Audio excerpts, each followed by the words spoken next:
Hello my dear Navodaya students. एक बार पुनः आपका स्वागत है नंबर एवं न्यूमेरिक सिस्टम पार्ट 2 में। देखिए, हमने 1 से 13 प्रश्नों को बड़े ही अच्छे ढंग से हल किया है और मैं उम्मीद करता हूं आपकी समझ में बहुत ही अच्छी तरह से वो आ गए होंगे। अब देखिए 14वां प्रश्न है। ये हमसे कहता है कि 75 करोड़ 86 लाख 43,215 में 3 का स्थानीय मान कितना है, ये हमें पता लगाना है। तो संख्या क्या हुई? 75 करोड़ 86 लाख 43,215। इसमें 3 का स्थानीय मान, सबसे पहले हम 3 देखेंगे। 3 कहाँ है? ये रहा 3। तो 3 हमने नोट कर लिया और अब 3 के बाद में अंक कितने हैं वो हम काउंट कर लेंगे, गिन लेंगे। ठीक है, तो 1 2 3, तो जितने अंक हैं उतनी जीरो हम लगा देंगे 3 पर। 1 2 3 ये हो गई। इसका मतलब 3,000 आया है। अब देखो ढूंढो, 3,000 हमारा ए ऑप्शन है। इसके बाद 15वां प्रश्न ये कह रहा है कि निम्न में 3 किस संख्या में इकाई स्थान पर है। तो हमें साफ तौर पर दिख रहा है कि इकाई के अंक पर 3 ऑप्शन ऐसे हैं जिनमें इकाई का अंक 1 है और एक ऑप्शन सी ऐसा है जहां पर इकाई का अंक 3 है। तो हम कहेंगे इसमें इकाई का अंक 3 है। इसके बाद देखिए बच्चों, 16वां प्रश्न है कि 1 की घात 0 का मान कितना होगा। और मैंने आपको बता रखा है कि जिस किसी भी अंक की घात 0 हो तो उसका मान 1 होता है। तो इसमें हम सीधा आंसर दे देंगे कि 1। निम्न में से अभाज्य संख्या कौन सी है? तो हम अभाज्य संख्या की पहचान करेंगे। कैसे? कि अगर एक और उस स्वयं संख्या के अलावा उस संख्या का कोई और भी गुणनखंड है तो वह भाज्य होगी और वरना वह अभाज्य होगी। तो हम इसमें देखेंगे कि एक और स्वयं के अतिरिक्त किसी संख्या का इसमें, किसी अंक का इसमें भाग जा रहा है या नहीं। देखिए, इसमें हम देखेंगे कि एक इकाई का अंक है तो 2 का भाग इसमें जाएगा नहीं। 3 का, 3 पंजे 15, एक शेष रहेगा, नहीं जाएगा। 4 का नहीं जाएगा, 5 का नहीं जाएगा, 6 का नहीं जाएगा, 7 का देखो, 7 दूनी 14, 2 बच जाएंगे और 21 हो जाएगा, 7 या 21। तो यानी कि एक इसका एक्स्ट्रा गुणनखंड 7 और हो गया, यानी ये है भाज्य। अब इसमें देखिए 13, 9 बचेंगे, 13 7 91। इसमें इसका एक और एक्स्ट्रा गुणनखंड जो आ रहा है वो 13 आएगा। तो इसकी ये है भाज्य। 373, इसमें किसी भी संख्या का भाग नहीं जाना और इसमें 19 दूना 38 और 5 43, 5 बचेंगे, 19 57, 19 का भाग इसमें चला जाएगा। यानी ये भाज्य है, ये भाज्य है, ये भाज्य है और ये बची अभाज्य संख्या। दो लगातार विषम संख्याओं का अंतर कितना है? तो बच्चों देखिए, अगला सवाल आया है 18वां कि दो लगातार विषम संख्याओं का योग कितना होगा। तो दो लगातार विषम संख्याओं को हम जब देखेंगे तो वो एक के बाद एक संख्याओं में इस तरह से आती हैं कि एक के बाद एक, यानी उनके बीच में एक संख्या और होती है तो एक छोड़ के और अगली दूसरी संख्या जो है विषम होती है। यानी उन दो के बीच में जो अंतर होगा वो 2 का होगा। एग्जाम्पल के तौर पर हम लेते हैं 3 और 5, तो 5 माइनस 3 2, 5 और 7, 7 माइनस 5 बराबर 2 और 7 और 9, 9 माइनस 7 बराबर 2, 9 के बाद 9 और 11 लगातार विषम संख्याएं, तो 11 माइनस 9 बराबर 2। इस तरह से अगर दो लगातार विषम संख्याओं को हम लेंगे तो उसका अंतर कितना आएगा? 2। ठीक है, ये 2 आ गया। अब इसमें देखिए ये आया है 28,308 में आए 8 के दो स्थानीय मानों का अंतर। तो 8 है, 8 के स्थानीय मान हम देखते हैं। यहां पर जो 8 आया है ये वाला, इसका स्थानीय मान 1 2 3, 3 जीरो यहाँ पर आ जाएंगे। फिर और इसका स्थानीय मान 8 ही है। इससे पहले हम यहाँ पर इनको घटाने के लिए 0 लगा देंगे।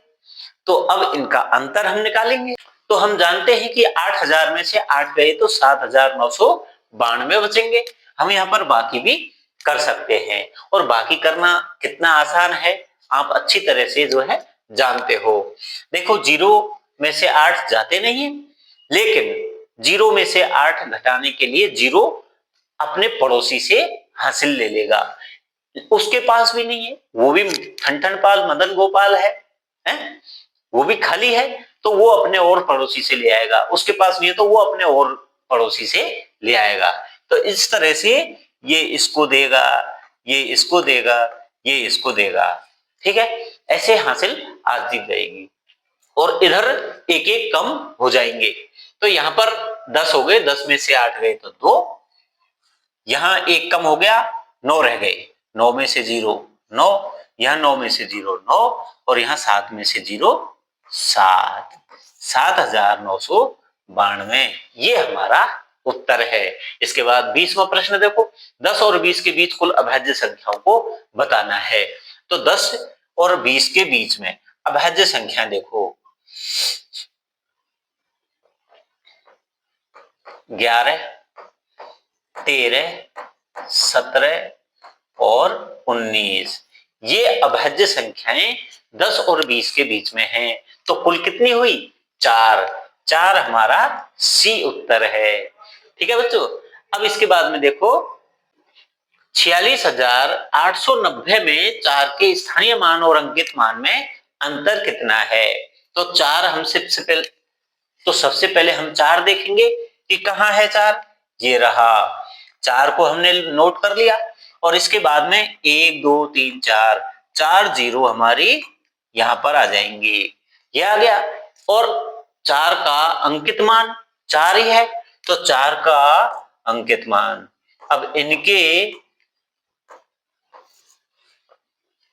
अब इसको घटाने के लिए इससे पहले हम 0 लगा दे और फिर घटाने की वही प्रोसेस है जो हमने यहाँ पर की थी।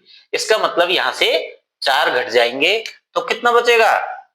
10 में से 6, यहाँ 9, यहाँ 9, यहाँ 9 और यहाँ पर 3, 39,996 सी हमारा उत्तर है। इसके बाद देखो अंक 3 0 5 8 और 1 से बनने वाली 5 अंकों की सबसे छोटी और सबसे बड़ी संख्या के योग से 28,576 को घटाना है। तो हम आसानी से सबसे पहले इन अंकों से बनने वाली छोटी और बड़ी संख्याओं को योग करेंगे। ठीक है, तो सबसे पहले हम यहाँ पर बड़ी संख्या ले लेते हैं। तो बड़ी संख्या इस तरह से जब भी कोई अंक आए तो उनसे बनने वाली बड़ी संख्या कैसे बनाएंगे? उन संख्याओं को अवरोही क्रम में जमा देंगे। सबसे बड़ा अंक पहले, उससे छोटा, फिर उससे छोटा, फिर उससे छोटा, तो वो संख्या बन जाएगी उन अंकों से बनने वाली सबसे बड़ी संख्या। और उसके बाद जब छोटी बनाएंगे तो छोटा अंक पहले, उनको सभी को आरोही क्रम में जमा देंगे। छोटा अंक फिर बड़ा, फिर बड़ा, फिर बड़ा, इस तरह से हम आरोही क्रम में अगर उन अंकों को जमाएंगे तो सबसे छोटी संख्या उन अंकों से बनने वाली हमारे सामने होगी।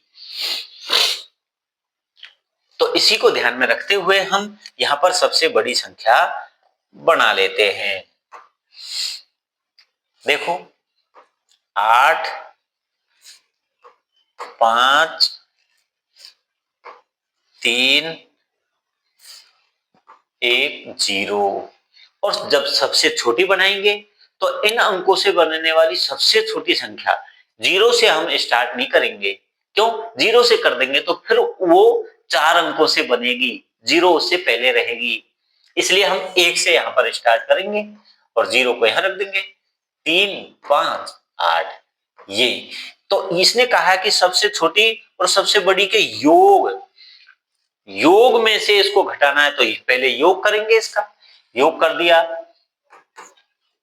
8 का 8, 6 का 6, 5 और 9, ये हमारे सामने आया योग, और इसमें से घटाना है 28,576 को।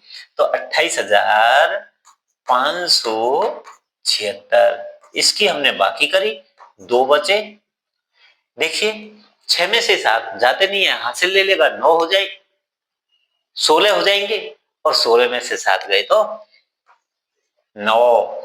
यहाँ 5 रह गए, 5 में से 5 तो 0, और यहाँ पर 5 में से 7 नहीं जाते, 8, यहाँ पर 5 में से 8 नहीं जाएंगे, तो वही हासिल ले लेगा 15, 15 में से 8 गए तो 7, और ये 8 रह गया, 8 में से 2 गए तो 6, 67,092, ये हमारा ए उत्तर है। इस तरह से हम इनको करेंगे। अब देखिए अगला सवाल, ये क्या कहता है कि 4 अंकों की सबसे बड़ी संख्या और 6 अंकों की सबसे छोटी संख्या का योग हमें ज्ञात करना है। ठीक है, लेकिन इसने एक शर्त यहां पर दी है कि प्रत्येक में 3 भिन्न अंक हैं। प्रत्येक में 4 अंकों की सबसे बड़ी संख्या और 6 अंकों की सबसे छोटी संख्या, उनमें क्या है, 3 भिन्न अंक हैं, 3 तरह के अंक हैं। 4 अंकों की सबसे बड़ी निकालेंगे तो 9 9 9 9 9 हो गई, लेकिन यहां पर देखिए 4 अंकों की सबसे बड़ी संख्या हम जब निकालेंगे तो 9 9। अब देखो तीसरा 9 नहीं लेंगे क्योंकि 3 भिन्न अंक हैं, ये बाकी के 2 अंक अलग अलग होंगे, तब 3 अलग हो जाएंगे ना, तो बाकी के 2 लेने के लिए 9 नहीं लेंगे, तो हम 9 से कम लेंगे, कितना, 8 ले लेंगे। अब 1 और 2 2 तरह के अंक हो गए, अब 3 तरह के होने के लिए 1 और यहां पर लेंगे। अब देखो 4 अंकों की सबसे बड़ी संख्या चाहिए, तो यहां पर हमने 9 9 9 नहीं लिया, तो 90 से छोटा कौन है, 89, तो 9 ले लेंगे तो 9 रिपीट हो जाएगा, 8 ले लेंगे तो 8 रिपीट हो जाएगा, तो अब क्या लेंगे, 7, ये ले लिया 7। अब देखो 3 भिन्न अंक हो गए ना, 7 8 9 भिन्न अंक हो गए, और अब ये 4 अंकों की सबसे बड़ी संख्या बन गई है। इसी तरह से 6 अंकों की सबसे छोटी संख्या लेंगे, 6 अंकों की सबसे छोटी संख्या 1 2 3 और ये 4 है, ये और 5। अब देखो 5 अंकों की हो गई, 6 अंकों की के लिए अगर 0 रख दे तो 2 तरह के अंक होंगे, 0 और 1, और हमें चाहिए यहां 3 भिन्न अंक, तो 0 नहीं लेंगे, 1 लें, 0 से आगे 1, तो 1 लेंगे तो 1 रिपीट हो जाएगा, 1 भी नहीं लेंगे, तो अब क्या लेंगे, 2 2 लेंगे, ये लो, और इन दोनों का क्या है, योग ज्ञात करना है। योग ज्ञात करने के लिए हम इनको जोड़ देंगे, ठीक है, 9 8 9 9 0 1, ये आ गया 10 99 89, ये रहा बी इसका उत्तर है।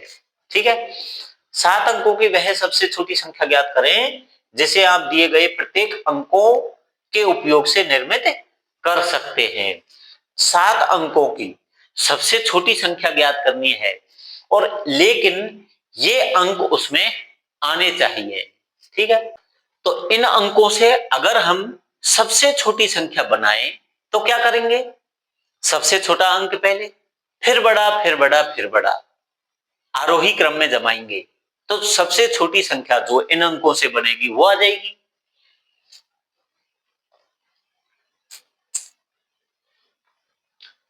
ठीक है, अब इसके बाद में हमें, लेकिन ये अंक हैं 1 2 3 4 5, 2 अंक और चाहिए, तो 2 जीरो हम इसमें बढ़ा देंगे तो 7 अंकों की हो जाएगी।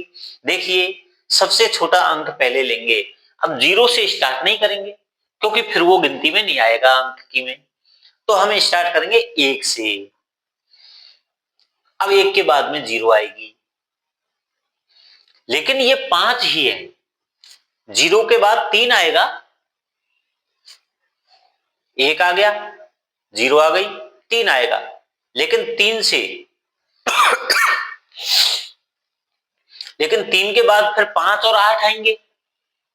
उससे पहले हमें 2 अंक और बढ़ाने हैं, क्योंकि अंक चाहिए हमें 7। तो यहीं पे 2 अंक और बढ़ा लो। अब लिख देंगे 3, 5 और 8। ये हो गई 7 अंकों की सबसे छोटी संख्या, जो कि इन अंकों के उपयोग से बनी है। क्या हमारे पास ऑप्शन में है? देखते हैं।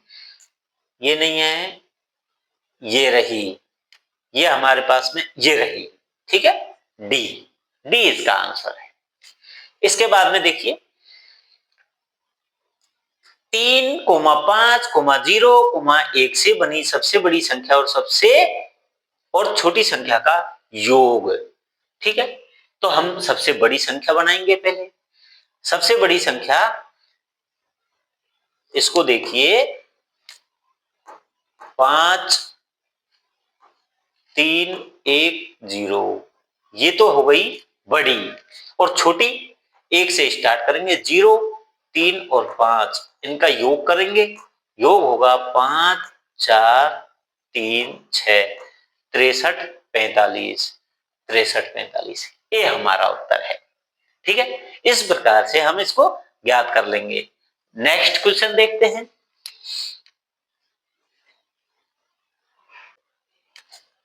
वह छोटी से छोटी संख्या कौन सी है जिसे किसी सम संख्या में जोड़ने या घटाने पर प्राप्त संख्या विषम होगी? अब देखिए, कोई भी सम संख्या है, उसको विषम बनाने के लिए उसमें क्या जोड़ा जाए? तो सम और विषम आगे पीछे आती है। हमने ले लिया सम संख्या 2, 2 में क्या जोड़ेंगे कि विषम बन जाए, या क्या घटाएं कि वो विषम बन जाए? तो 2 में 1 जोड़ दें, 3 बन जाएगा ना, और 3 विषम है।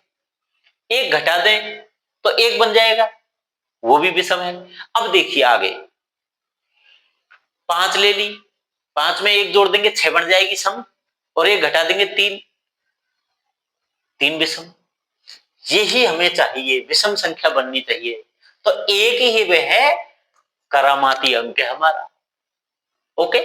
अब देखिए 80,905 को संख्यांक के रूप में लिखने पर प्राप्त होगा 80,905। बहुत इजी है। इसमें देखिए हमारा कहीं है क्या, ये इसको देखते हैं, इकाई, दहाई, सैकड़ा, हजार, 10,000। तो 80,000 हो गया और 905 हो गया। 80,905 बी हमारा उत्तर है। देखिए 3, 7, 0, 1, 5 से बनी 5 अंकों की सबसे छोटी संख्या ज्ञात करो। तो सबसे छोटी के लिए हम इन अंकों को आरोही क्रम में जमाएंगे, बढ़ते हुए क्रम में। सबसे छोटा अंक पहले, फिर बड़ा, फिर बड़ा, फिर बड़ा, फिर बड़ा। अब यहां पर ये शून्य दे रखी है, शून्य से स्टार्ट कर देंगे तो ये संख्या 4 अंकों की बन जाएगी। इसलिए यहां छोटा सा परिवर्तन हम करेंगे। क्या? इसको स्टार्ट 1 से करेंगे और 1 के बाद शून्य रखेंगे, फिर इसको हम आरोही क्रम में जमा देंगे। तो 1, 0, फिर क्या है 3, 5, 7। ये 5 अंकों की सबसे छोटी संख्या बढ़ेगी इन अंकों के उपयोग से। तो हमारे पास में ये कहां है? ये रहा बी इसका। अब देखिए 43,062 का 10 की घातों के रूप में विस्तारित रूप निम्नलिखित में से कौन सा होगा? ये हमारे पास में, हम इसको विस्तारित रूप में लिखने के लिए क्या करेंगे? हम इन अंकों को यहां पर देखेंगे कि 4 के बाद में 1, 2, 3, 4 जीरो है एक पर, ठीक है। तो बच्चों यहां पर हम देखेंगे कि यहां पर हम लेंगे अगर कि 4 गुणा 10 की घात 1, 2, 3, 4, 4 गुणा 10 की घात 4, फिर 3 गुणा 10 की घात 1, 2, 3, 3 गुणा 10 की घात 3, ठीक है। यहां पर यह आएगा अब ऐसा कुछ है क्या हमारे पास 4 गुणा 10 की घात 4, ये रहा 3 गुणा 10 की घात 3, 0 गुणा 10 की घात 2, 0 गुणा 10 की घात, 0 को गुणा किसी से करो 0 आएगा, और 6 गुणा 10 की घात 1 और 2, 2 गुणा 10 की घात 0, तो 2 का 2 ही, ये हमारा उत्तर है। इसके बाद में 30वां सवाल जो है हमसे कहता है कि सबसे बड़ी और सबसे कम संख्या के बीच का अंतर ज्ञात करें, जिसे 6, 2, 7, 4, 3 अंकों के केवल एक बार उपयोग करके लिखा जा सकता है। तो हम इन अंकों से मिलकर बनी संख्या यहां पर लिखेंगे। इन अंकों से बनी सबसे बड़ी संख्या और सबसे छोटी संख्या लिखना मैंने आपको बता दिया, आपके समझ में आ गया होगा। यानी कि अगर हम इन अंकों को पहले सबसे बड़ा अंक, फिर छोटा, फिर छोटा, फिर छोटा, इस तरह से अवरोही क्रम में जमाएंगे तो सबसे बड़ी संख्या प्राप्त हो जाएगी, और अगर इनको आरोही क्रम में लिख देंगे तो सबसे छोटी संख्या प्राप्त हो जाएगी। इन अंकों से देखिए, सबसे बड़ा अंक हमें नजर आ रहा है 7, फिर 6, 4, 3, 2, और अब सबसे छोटी संख्या इसका उल्टा हो जाएगा, 2 यहां, 3, 4, 6, 7, और इसमें क्या करना है, अंतर, अंतर करना है, अंतर करना है। तो बच्चों यहां ये 12 हो जाएगा, 12 में से 7 गए तो 5, ये 2 रह गया 2 हासिल लेगा तो 12, 12 में से 6 गए तो 6, ये 3 रह गया, 3 हासिल लेगा तो 13 हो जाएगा, 13 में से 4 गए तो 9, और यहाँ 5 रह गया, 5 में से 3 गए तो 2, और यहाँ पर 7 में से 5, 52,965 क्या हमारा कहीं है, ए उत्तर है। 31वां सवाल देखिए बच्चों, यहाँ पर ये जो कह रहा है कि इससे किस संख्या का बोध होता है, तो पहले इनको पहचानो, ये क्या है, ये रोमन अंक हैं, और रोमन अंक में क्या है कि ये जो होता है ये हमारा क्या है 9, अरे 10 से इधर की साइड में 1 लगाएंगे तो 9 हो गया है, 10 में से 1 गया तो 9, और इधर लगा देंगे तो 1 जुड़ जाएगा, 11 हो जाता है। और ये क्या है, ये डी, ये डी होता है 500, और ये सी क्या है, ये सी होता है 100। ये हमारा रोमन अंक में है, आप रोमन अंकों को अच्छी तरह से जानते होंगे। तो यहाँ पर ये ध्यान रखिए कि सी रोमन अंक में 100 होता है, और डी को रोमन अंक में 500 बोला जाता है, और ये जो होता है ना, ये क्या है, एक्स, इसको बोलते हैं 10। इससे पहले यहाँ पर 1 लगा देंगे तो 9 हो जाएगा, और इधर लगाएंगे तो 11 हो जाएगा। तो बच्चों देखिए, अब इससे किस संख्या का बोध होता है वो हम यहां देखेंगे। 500 में 100 इधर लग रहा है, यानी 500 में से 100 कम हो रहे हैं, तो 500 माइनस 100 बराबर क्या आया, 400, और ये 400 के बाद में 500 के बाद में 9 इसमें ऐड हो रहे हैं, बाद में आया है तो 9 जोड़ेंगे, यानी कि ये क्या आ गया 409। ये हमारा उत्तर होना चाहिए, क्या है हमारे पास, ये है 409। ठीक है, रोमन संकेत पद्धति में सी का मान कितना है, तो अभी जस्ट 31वें सवाल में मैंने आपको बताया कि सी का मान कितना होता है 100, तो सी का मान 100। ये कितना है, ये है डी। ठीक है, और यहां पर देखिए बच्चों, ये 50 है, 50 को आप अच्छी तरह से जानते होंगे, एल, एल बराबर होता है 50, और 1000 को बताओ, चलो कमेंट बॉक्स में कमेंट करके बताइए कि 1000 रोमन अंक में किस तरह से लिखा जाता है। ठीक है, लिख दोगे, पक्का लिखना, कमेंट बॉक्स में कमेंट करना, मैं देखूंगा किस किस का सही है। और अभी मैं आपको बता देता हूं कि ये कितना है, m। अब आप क्या बताओगे? चलो फिर ऐसा करना कि आप कमेंट बॉक्स में इसका बताना।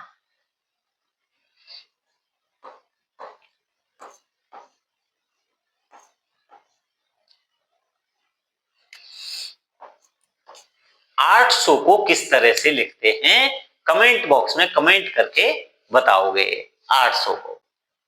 अगला सवाल कह रहा है कि इससे किस संख्या का बोध होता है।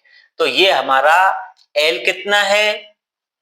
50। अभी बताया मैंने ऊपर, ये बताया 50 के बाद में 10 और 20 ये लग गए तो ये हो गया 70। और ये देखो 5, ये क्या है? 5 और ये 3 8, टोटल कितना हो गया? 8। और 70 और 8 कितने हो गए? 78।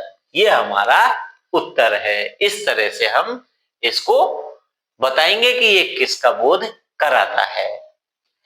अब देखिए अगला जो सवाल है 16,540 की अनुवर्ती संख्या। अनुवर्ती संख्या का मतलब है इसके जस्ट अगली संख्या, इसके बाद वाली संख्या, इसमें एक जोड़ने पर जो संख्या प्राप्त होगी वह संख्या, तो इसको हम बोलते हैं अनुवर्ती संख्या। और ये हो जाएगी 40 के बाद 41, 16,541। अब देखिए कि अगला जो सवाल है इसको मैं आगे बढ़ा देता हूं। तो बच्चों अभी हमने जाना कि अनुवर्ती संख्या ये है, इसके बाद में ये दिए गए अंक हैं, इनसे बनने वाली सबसे बड़ी 8 अंकीय संख्या हमको बतानी है। तो 8 अंकीय संख्या के लिए सबसे बड़ा अंक पहले लिख देंगे 8, फिर लिख देंगे 7, फिर 7 के बाद 6, फिर 5 दो बार है, इसके बाद में देखिए 5 दो बार है, उसके बाद 2 1 और 0, 1 2 3 4 5 6 7 8, 8 अंकीय संख्या हो गई। 87 65 52 10, 87 65 52 10 ये संख्या हमारी उत्तर होगी। 1 से लेकर 20 तक की सभी सम संख्याओं का योगफल ज्ञात कीजिए। तो अगला 36वां सवाल क्या है बच्चों? ये कह रहा है कि 1 से लेकर 20 तक की सभी सम संख्याओं का योगफल ज्ञात कीजिए। तो 1 से 20 तक की सभी सम संख्याएं, तो पहले तो ये बताओ कि 1 से 20 तक सम संख्या कितनी होंगी? अरे 1 से 20 तक आधी सम होंगी आधी विषम होंगी, तो सम संख्या 10 हो गई ना। तो सम संख्या कितनी हो गई? कुल सम कितनी हो गई? 20/2 बराबर 10। ये तो हो गई है सम संख्याएं। और सम संख्याओं का सूत्र है n सम संख्या बराबर n इंटू n प्लस 1।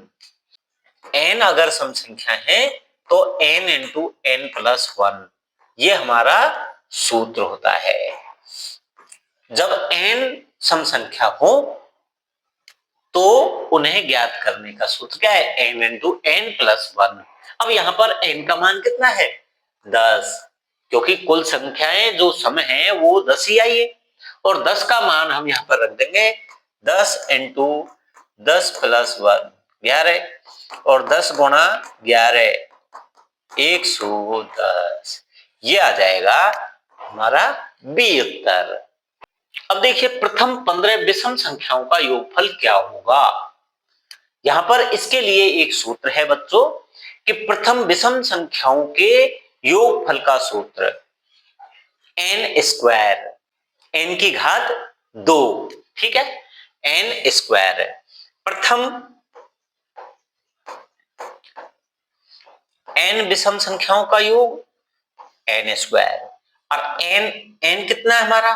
15, तो 15 का स्क्वायर, 15 15 225, और 225 हमारा कहाँ है? ये रहा, ठीक है, 225 हमारा ये रहा। अब देखिए 50 तथा 90 के बीच की सभी अभाज्य संख्याओं का योग, 50 और 90 दोनों के बीच की सभी अभाज्य संख्याओं का योग। तो हम सभी अभाज्य संख्याओं को यहाँ पर लिखेंगे और उनका योग ज्ञात करेंगे। तो हम देखते हैं कि 50 और 90 के बीच की सभी अभाज्य संख्या कौन कौन सी है। तो मैं इसको यहाँ पर लिख रहा हूं।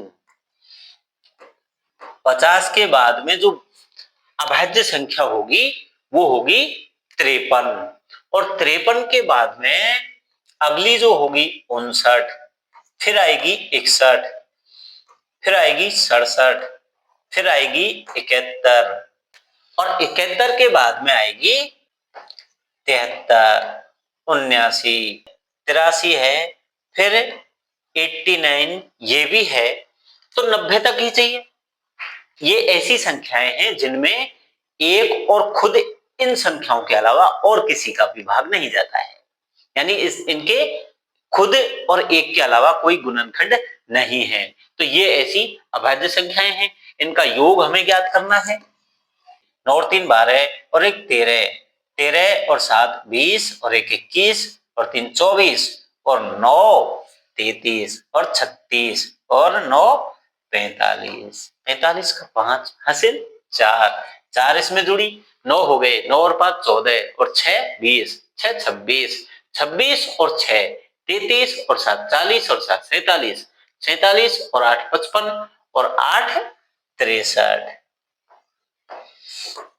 635 डी हमारा उत्तर है। ठीक है बच्चों, इस तरह से हमने 1 से और 38 तक के सवालों को हल किया है, और मैं उम्मीद करता हूं आपके बहुत ही अच्छे से ये समझ में आ गए होंगे। आज देखिए हमने इसको भाग 2 में, संख्या और संख्यात्मक पद्धति के भाग 2 में बाकी के जो सवाल थे उनको हल किया है। अब संख्या और संख्यात्मक पद्धति, नंबर और न्यूमेरिक सिस्टम, इसके भाग 2 में मैंने 1 से 38 तक महत्वपूर्ण सवालों को आपको समझाया है। इन्हीं सवालों में से आपको निश्चित रूप से एग्जाम में सवाल मिल जाएंगे और ये आपकी बहुत ही मदद करेंगे। आप इन सभी सवालों को पुनः देखिए, समझ में नहीं आए एक बार देखिए वीडियो को, 2 बार देखिए, आपके निश्चित रूप से एक ही बार में समझ में आ जाएंगे। और इसके बाद में अगले चैप्टर पर मैं एक वीडियो और ला रहा हूं, आप तैयार रहिए मेरे साथ साथ। एग्जाम से पहले मैं आपका कंप्लीट सिलेबस करवा दूंगा। ठीक है, यहां तक बने रहने के लिए बहुत बहुत धन्यवाद।